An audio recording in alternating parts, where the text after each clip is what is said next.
changing your life one story at a time. This is the Chicken Soup for the Soul podcast with Editor-in-Chief Amy Newmark.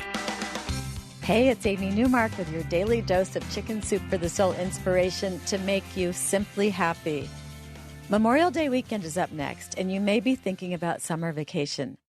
Before you stress about it, I want to share a story from Chicken Soup for the Soul Think Positive that will help put it in perspective. So Diane Stark is one of my favorite Chicken Soup for the Soul writers, as she seems to have so many common experiences, ones that we all have, but she describes them in such an uncommonly thoughtful way. So she tells us that her 4 kids were on break from school and raring to go. They kept asking her what they would be doing on this vacation day. But Diane was just trying to keep up with normal daily chores. She hadn't been to the grocery store in way too long, the laundry was piling up, and the house was a mess. Besides that, she had 2 deadlines for articles she was writing, as she was a professional writer on top of being a mother of 4. This busy mother was worried that her kids were going to be disappointed, as she had nothing special planned for them. She didn't even have breakfast food in the house. No milk, no eggs, no bread, not even any frozen waffles. All Diane could find was a refrigerator roll of buttermilk biscuits. She sprinkled them with cinnamon and sugar, baked them, and served them to the kids, saying, "I'm sorry that I can't offer you anything better this morning, but I haven't had time to go shopping." The kids didn't even bother to respond. They were too busy shoving her makeshift cinnamon rolls into their mouths. After breakfast, Diane started a load of laundry and sat down at the computer to work on those articles that she absolutely had to get done. Her youngest daughter, Julia, started whining. "But Mommy, I thought we were going to do something fun today," she said. "I know it's your vacation day, but it's not Mommy's day off," Diane explained. "I have work to do."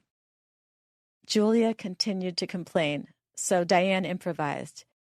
"Can we play beauty shop while I work?" And that worked for her. Diane wrote her article while Julia applied nail polish to Diane's toenails. Diane's oldest child, Austin, volunteered to fix lunch so she could keep working. The younger kids were thrilled with their Big Brother selections, which were more kid-friendly than nutritious. After lunch, all 5 of them went to the grocery store, and the little kids collected coupons from all those dispensers that line the shelves. A few extra things made it into the shopping cart, and Diane let that go. The kids were having so much fun picking things out themselves.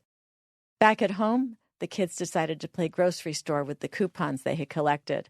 They lined up the canned goods on the kitchen counters and the snacks on the island, and they pretended to rebuy all the groceries. That freed up Diane to clean the house, finish the laundry, and start dinner now that she had some food in the house. When Diane's husband, Eric, walked through the door, he asked her how the kids' vacation day had been, and she started explaining that she had been too busy and they hadn't done anything.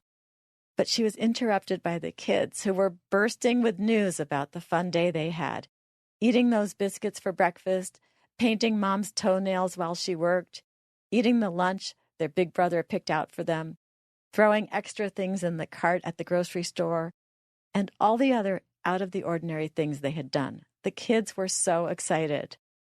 Diane was perplexed. She said, "You guys really had a good day? You're not disappointed that we didn't do anything fun?" Her oldest child, Austin, shrugged and said, "Life is only as fun as you make it, Mom." Diane realized that she hadn't needed to make big, important vacation plans. Her kids were happy with doing things spontaneously, things they didn't normally do, and doing them together. She hugged her kids and thanked them for reminding her to look at happiness in the little things.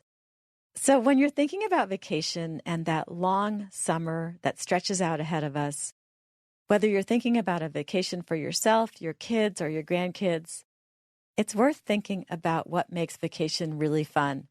It's the spontaneous mutual discovery, the relaxed, take it as it comes, that really makes things fun. When I think back on cruises I've taken, for example, the day we all looked forward to the most was the so-called day at sea, the day when we didn't stop at a port and go on an expedition. The day at sea was the day when nothing was planned at all. I've personally got nothing planned at all this summer, not a single trip, and I'm excited about it. I'm Amy Newmark, and I want to thank you for listening to the Chicken Soup for the Soul podcast today. Come back tomorrow for Tip Tuesday. We're going to talk about another woman who learned something from her kids, but these were the kids in her classroom. And these kids actually got her published by Chicken Soup for the Soul. If you'd like to learn more about the book that today's story came from, Chicken Soup for the Soul Think Positive, go to our website, chickensoup.com, click on Read, and then search for the Think Positive book. You'll see a list of tips for how you can incorporate positive thinking into your life and your summer vacation.